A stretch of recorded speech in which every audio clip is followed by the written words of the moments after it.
Scratch कीजिए, offer पाइए। जी हाँ, Aspire spoken English soft skill ने वाव कार्ड लॉन्च किया है, जिसमें आप 80% तक का डिस्काउंट पा सकते हैं। जल्दी कीजिए, ये ऑफर लिमिटेड है। एडमिशन कीजिए और 1 साल का ऑफर पाइए। अभी नहीं तो कभी नहीं।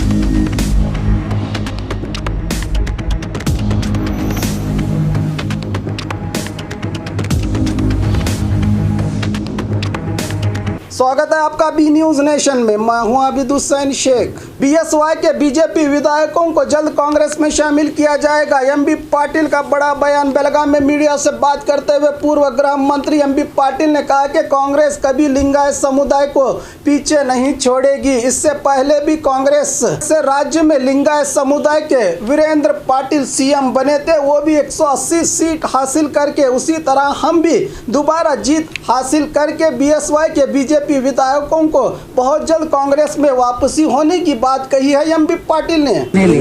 ಈಗಾಗಲೇ ಏನಂತಂದ್ರೆ ಲಿಂಗಾಯತ ಎಲ್ಲ ಉತ್ತರ ಕರ್ನಾಟಕದ ಲಿಂಗಾಯತ ಎಲ್ಲರೂ ಬಿಜೆಪಿಯನ್ನ ಬೆಂಬಲಿಸಿದ್ದಾರೆ. ಅಂದ್ರೆ ಲಿಂಗಾಯತ ನಾಯಕ ಯಡಿಯೂರಪ್ಪನ ಬೆಂಬಲಿಸಿ ಒಂದ್ ಕಡೆ ವಾಲಿರುವಂತದ್ದು, ಅವ್ರನ್ನೇನಾದ್ರೂ ವಾಪಸ್ ಕಾಂಗ್ರೆಸ್ ನ ತೆಗೆದುಕೊಂಡು ಬರುವಂತದ್ದು, ಆ ರೀತಿ ಏನಾದ್ರೂ ನಿಶ್ಚಿತವಾಗಿ ನೋಡಿ, ಲಿಂಗಾಯತರಲ್ಲಿ ಇವತ್ತೊಂದು ದಿವಸ ನಾನು ಈಗಾಗಲೇ ಹಿಂದೆ ಹೇಳಿದ್ದೀನಿ, ಯಡಿಯೂರಪ್ಪರು ಬಹಳ ಎತ್ತರದ ನಾಯಕರು, ಇದು ಟಾಪ್ ಲೀಡರ್, ಅವರು ಮುಖ್ಯಮಂತ್ರಿ ಆಗಿ ಆಗಿದ್ದಾರೆ. ನಂತರ ಇವತ್ತೊಂದು ದಿವಸ ಸ್ವಾಭಾವಿಕವಾಗಿ ಲಿಂಗಾಯತರನ್ನ ಇವತ್ತೊಂದು ದಿವಸ ಈಗ ಪ್ರಕಾಶ್ ಹುಕ್ಕೇಣಿ ಅವ್ರದ ನಮ್ಕಿಂತ ಭಾಳ ಸೀನಿಯರ್ ಅದಾರ, ಎ ಬಿ ಪಾಟೀಲ್ ಅದ ನಮ್ಕಿಂತ ಭಾಳ ಸೀನಿಯರ್ ಅದಾರ ಅವ್ರಲ್ಲ ಲಿಂಗಾಯತ ನಾಯಕರು ಎಂದು.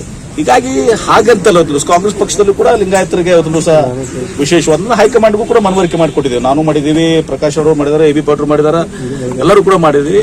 ನಿಶ್ಚಿತವಾಗಿ ಇವತ್ತೊಂದು ದಿವಸ ಲಿಂಗಾಯತ ಸಮುದಾಯವನ್ನ ಇವತ್ತೊಂದು ದಿವಸ ನಾವು ಕಾಂಗ್ರೆಸ್ ಪಕ್ಷಕ್ಕೆ ವಿಶ್ವಾಸವನ್ನು ಕೊಟ್ಟು, ಯಾಕಂದ್ರೆ ವೀರೇಂದ್ರ ಪಾಟೀಲ್ ಇದ್ದಾಗ 186 ಸೀಟನ್ನು ಪಡ್ಕೊಂಡಿದ್ದೀವಿ ನಾವು. ಐತಿಹಾಸಿಕ ಯಾವತ್ತೂ ಕೂಡ ಇತಿಹಾಸನಾಗಿ ದಿವಸ ಆಗಿಲ್ಲ. ಆ ವೀರೇಂದ್ರ ಪಾಟೀಲ್ರ ನಂತರ ಇವತ್ತು ದಿವಸ ಎಲ್ಲ ಒಂದ್ ಕಡೆ ಸ್ವಲ್ಪ ನಮಗೆ ಹಿನ್ನಡೆ ಆಗಿದೆ ಇವತ್ತು ದಿವಸ ಲಿಂಗಾಯತದಲ್ಲಿ.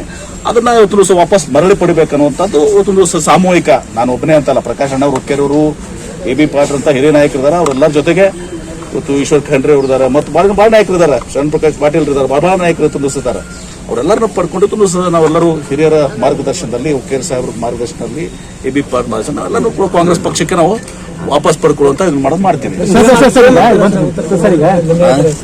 ನೋಡಿ, ಸಿಎಂ ನಾನು ಹೇಳಿದ್ರಲ್ಲ, ಯಾರು ಸ್ವಯಂ ಘೋಷಿತ ಮುಖ್ಯಮಂತ್ರಿಗಳಾಗ್ಲಿಕ್ಕೆ ಸಾಧ್ಯ ಇಲ್ಲ.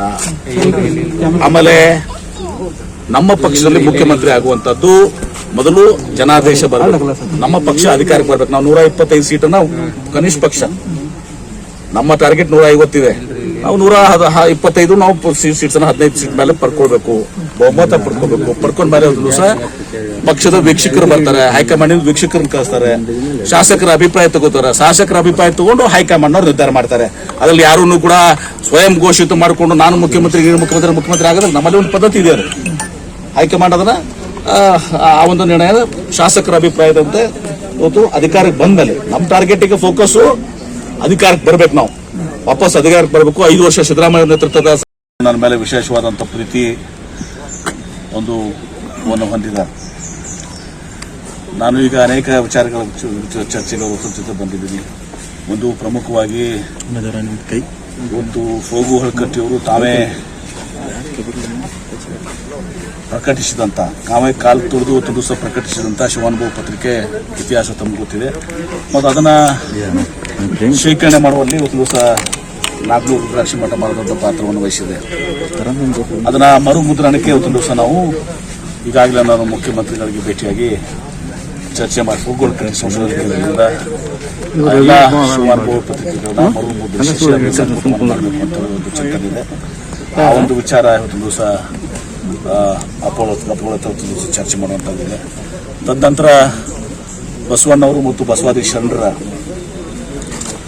ಒಂದು ಸಮಗ್ರ ಮಾಹಿತಿಯನ್ನ ಹೊಂದಿರುವಂತ ಕ್ರೋಢೀಕರಿಸಿ ಇವತ್ತು ಅಪ್ಪುಗಳ ಹತ್ರ ಬಹಳಷ್ಟು ಪುಸ್ತಕಗಳಿದಾವೆ, ಇನ್ನು ಬಹಳಷ್ಟು ಅದರಲ್ಲಿ ಪುಸ್ತಕಗಳು.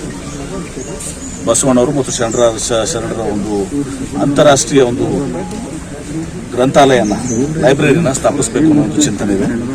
ಅದನ್ನು ಕೂಡ ಇವತ್ತು ದಿವಸ ಅಪ್ಪುಗಳ ಜೊತೆ ಅದನ್ನ ಚರ್ಚೆ ಮಾಡ್ತೀನಿ. ಅದರಂತೆ ಎಲ್ಲ ನಮ್ಮ ಮಠಾಧೀಶರು, ಸುತ್ತೂರು ಅಪ್ಪುಗಳು ಇರ್ಬೋದು, ಸಿರಿಗಂಗಾ ಅಪ್ಪುಗಳು, ಸಂಗಮ ಇರ್ಬೋದು, ಎಲ್ಲ ಜೊತೆಗೆ ಈ ಇದನ್ನ ಹಂಚಿಕೊಂಡು ಕೆಲಸ ಮಾಡ್ತೀನಿ. ಇದಲ್ಲದೆ ಇನ್ನೂ ಅನೇಕ ವಿಚಾರಗಳಿದಾವೆ. ಬರೀ ಈ ವಿಚಾರಗಳಷ್ಟಲ್ಲ, ನಾನು ಇವತ್ತು ದಿವಸ ಅನೇಕ ವಿಚಾರಗಳಿದಾವೆ, ಅದನ್ನ ನಾನು बाघ मारे हॉस्पिटल में दांतों की बीमारी से जुड़े हर तरह का किया जाता है इलाज, जिसके माहिर oral and maxillofacial surgeon doctor शान करीमी करेंगे आपका उम्मीद से भरपूर इलाज। तो आज ही विजिट कीजिए बाघ मारे मल्टी स्पेशलिटी हॉस्पिटल सकाफरोजा सरकारी उर्दू स्कूल नंबर 4 के पास।